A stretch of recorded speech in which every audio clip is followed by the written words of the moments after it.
Puddle Potters. You know I'm trying to be as productive as possible when I'm in turtle mode and got dual backpacks on. I'm actually just off to Goulburn for a couple of nights going racing at Wayfield Park with Dad. But of course, got the week 1 wrap up to do. So week 2 wrap up. Going through our social audit. And this was really important for me. And thank you, Michael, to raising this topic. It's so pertinent that the past 2 years trying to run side hustles while I'm working full time. The first thing that goes is my social life. You hear the Gary Vaynerchuks in the world talking about how you need to sacrifice. He gave up all his 20s to build his family business. And you're like, okay, well, what's going to go? Well, I've got to work. I love my family, and I got to keep my body in healthy and fit, going to the gym. So, okay, well, I'll drop off. Maybe I won't go to the gym 5 times a week. I'll go to the gym 3 times a week. Okay, now what else am I going to cut? It's that time with friends. It's the Friday, Saturday nights going out, catching up with people.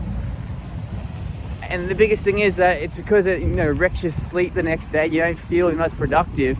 So it's like, how do you implement strategies? Like now, I block out time on Sundays to do things more during the day. Go for walks, fitting in stuff that I want to do that's keeping me fit and healthy.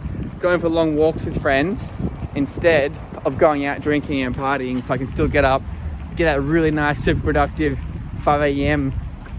Few hours of flow in, and still have really good quality time with friends.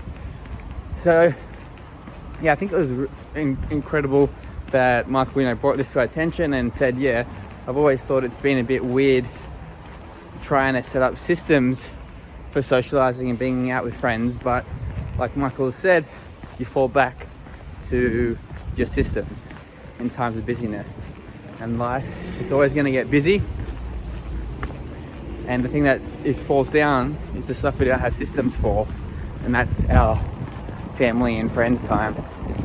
So it's so important to actually start to think about, how can you systematize your relationships, because they're so important to you. So why don't you spend time figuring out how to improve them? And that happiness is only happiness if it's shared. That quote really hit home. It's kind of that quote around what's sound. If a tree falls in the forest and nobody hears it, did it make a sound? Well, if you have that happiness inside you and nobody else feels it, is it happiness? You've got to share it with other people. So going through and going, all right, I've got to create systems for my family, my close friends, my work friends, my mentors, all these different social circles that I want to keep continuing to build and develop in my life. I'm making sure that I'm actively working on it. Otherwise, when you get busy, when life gets busy, we're going to just eliminate those things that we don't have systems for. So kind of the next step for me, I was going to use that circle chart that Michael had with the family in the middle and going out to the mentors, and put names down of everyone I want to have in my life, and figure out a way to regularly communicate with them to make sure that I'm actually spending time with them, because that's the most important thing.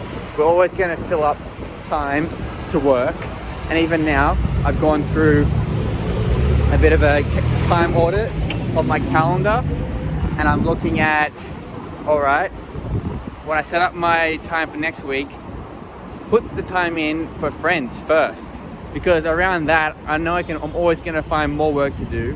There's always going to be more work, but are you going to find that time for friends? So remember, happiness is only happiness if it's shared. Thanks, Michael. Looking forward to week 3 as well. Let me know what you think and how you went with it.